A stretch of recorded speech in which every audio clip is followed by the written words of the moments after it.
ML is the best way to be known. Okay, pagka sumikat, men. Yung maging pro, hindi naman sa ano based on my perspective of view. Okay? Based on my perspective of view. Ito yung nakikita ko. Okay? Opinion ko to. Kung may iba kayong opinion, saksak nyo sa baga nyo, wala akong pake. Hindi, joke lang. Okay? May iba-iba tayong opinion. If ever na gusto maging influencer, katulad ko, katulad ni Renny J, katulad ni Yahweh, katulad ni H2, katulad ng mga ibang tao nagmo-Mobile Legends na sikat sa TikTok ngayon, okay? Or na feeling sikat sa TikTok dahil nagmo-Mobile Legends sila, di ba? Mobile Legend ka, man. Mobile Legend ka. Okay?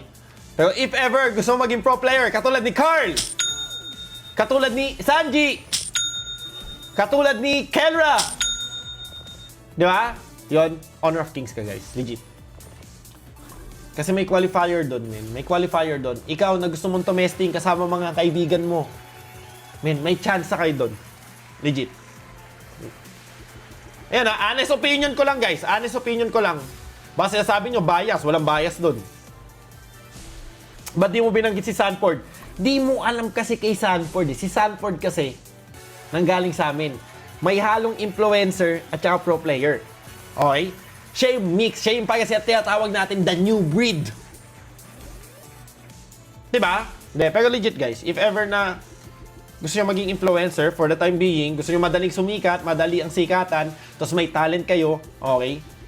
Nakakatuwa kayo, or mukha kang tagob, diba? Or magaling ka mag-Mobile Legend, ML is the best way to be known. Okay, pagka sumikat, men. Pero if ever habol mo maging pro, okay? Maging hanap buhay ang pagmo-mobile gang, okay? Honor of King is the best. So, kayo nang bahala tumimbang doon kung saan nyo gusto. Okay?